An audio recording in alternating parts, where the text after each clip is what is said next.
Bom dia, oitavo ano, tudo bem? E aí, como é que vocês estão passando? Tranquilo? Vamos lá? Nós vamos para a aula de número 6, né? Teremos como tema, nosso tema, a expansão dos Estados Unidos no século XIX, ok? Então, essa aula é muito interessante, certo? Porque trata de um país que é uma potência, né? O país mais rico do mundo hoje, e que foi colonizado, né, um território que foi colonizado pelos ingleses, né, também chamada de América Inglesa. Então vamos lá. Né? Após a conquista da independência dos Estados Unidos, né, na América, em 1776, os políticos e os intelectuais envolvidos no processo de emancipação passaram a planejar, né, o futuro da nova nação. Assim, no início do século XIX, as principais lideranças do novo país promoveram uma política de expansão territorial. Né? O que é isso? Eles queriam aumentar o tamanho do país. Né? Se tornou independente, depois de várias disputas e tal, eles queriam expandir, aumentar o território para ser o que é hoje, né? Um país muito extenso. Bem, essa política estava alinhada a um projeto de formação de uma nação grande e coesa, com identidade e unidade nacional. Okay? Para isso, visava-se ao fortalecimento das relações entre os diferentes estados da República, procurando ao mesmo tempo manter a independência e a autossuficiência de cada um deles. Então, qual é a ideia deles? Criar vários estados, né? Como é o Brasil tem 26 estados e um Distrito Federal. Eles queriam criar esses estados, mas ao mesmo tempo que eles queriam ter uma unidade, eles queriam também dar autonomia para que esses estados tivessem leis diferentes, tivessem economia diferente, cada um tivesse uma certa liberdade. Por quê? Porque os Estados Unidos eles prezam, né, pelo um programa liberal, né, o liberalismo. Então, assim, é chamado também o país das oportunidades. Né? Então, teve uma coisa que fortaleceu essa ideia, que é chamado de destino manifesto. O que é isso? Bem, a ideologia de unidade e de expansão territorial que fundamentava o projeto da nova nação relacionava-se ao princípio chamado de destino manifesto. Com base numa crença religiosa da tradição puritana, o destino manifesto difundia a ideia de predestinação, do desígnio divino do povo estadunidense à missão civilizatória sobre os povos considerados atrasados, bárbaros ou selvagens.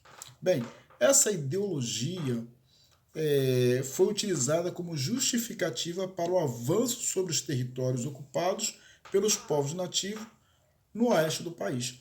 Um pouquinho, né, o que acontece da ideia de Cristóvão Colombo, né? Porque como é que ele convenceu que os reis espanhóis financiassem a viagem dele?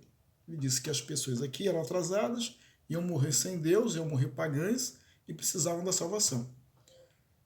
Então, assim, eles usam sempre um argumento para poder invadir a terra do outro, né? Dominar o outro. Né? Então, essa ideia de destino manifesto, isso tem pouco a ver, né, com a Bíblia.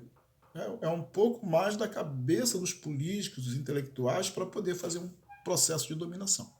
Bem, o avanço para o oeste. Então, assim, com a expansão territorial dos Estados Unidos, ocorreu de várias formas, tanto pela aquisição de territórios como o de Louisiana, comprado dos franceses em 1803, e o da Flórida, comprado dos espanhóis em 1819, quando pelas disputas bélicas, como a anexação do Texas, que até 1845 pertencia ao México.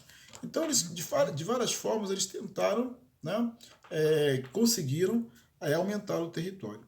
Além disso, muitos colonos, estimulados pela ideologia do destino manifesto, avançaram pelas terras a oeste do território estadunidense, expulsando comunidades indígenas inteiras e dominando as terras originalmente por elas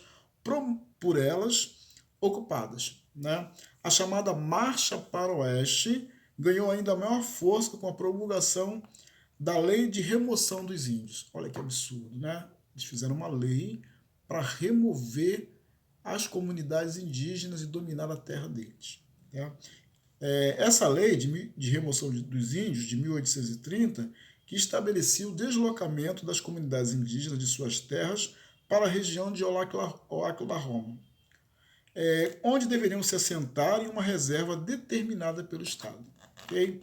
Bem, e com isso também teve a corrida do ouro. Né? Eles começaram a também aumentar o território, porque eles iam avançando sobre outras regiões em busca do ouro. Né? Bem, os índios foram prejudicados, houve um crescimento populacional, né? Eles começaram a aumentar o território e estimular a migração para as terras do oeste, né? Ao mesmo tempo, tentaram resolver a questão do aumento populacional nas grandes cidades. Ok? Bem, tem um probleminha nos Estados Unidos, que é a divisão entre o norte e o sul, né? As colônias do sul e as colônias do norte. Né? Porque eles tinham visões diferentes. Né? Por exemplo, o norte ele não era escravagista, o sul já adotava a escravidão. O norte tinha as pequenas propriedades, a agricultura familiar, e no sul era o sistema de plantation, grandes propriedades, grandes latifúndios, né, com a mão de obra escrava e com uma plantação de um único produto para exportação. Né? Então, assim, com isso, com toda essa divisão, eles fizeram uma guerra, chamada uma Guerra Civil Americana. E, em abril de 1861, os soldados dos Estados Unidos, confederados, invadiram Fort Sumter, na Carolina do Sul, em um conflito armado que expulsou os soldados da União do local. Esse episódio deu início à Guerra Civil Americana, também conhecida como Guerra de Secessão. Okay? A maioria das batalhas ocorreu nos territórios do Estado do Sul, destruindo plantações, edifícios, linhas de comunicação e construções, prejudicando assim as forças confederadas. No decorrer da guerra, os estados do Sul passaram também a enfrentar problemas como a falta de alimentos e de armas. Além disso, parte do exército, que era formado por pessoas escravizadas, começou a desertar e aliar-se às forças do norte, principalmente após o presidente Abraham Lincoln declarar a abolição da escravidão nos Estados Unidos em 1863. Né? Durante as batalhas, mais de 600 mil pessoas morreram em ambos os lados, causando grandes prejuízos em todo o território. A guerra terminou com a vitória da União, né, em 1865, e ficou marcado como um dos conflitos mais violentos da história dos Estados Unidos. Ok, né? Isso é um pouquinho da história dos Estados Unidos. Tem muito mais coisa, cabe assim, né, para a gente poder estudar e pesquisar, muita coisa legal. Mas, enfim, o que eu queria pedir para vocês? Para vocês fizessem os exercícios de fixação na página 232, os exercícios 1, 2 e 3, ok? Então, nós estudamos hoje, o nosso tema foi a expansão dos Estados Unidos no século XIX, iniciou na página 220. Na página 232, vocês farão os exercícios 1, 2 e 3. Valeu? Fique com Deus, Deus abençoe vocês e até o nosso próximo encontro. Valeu!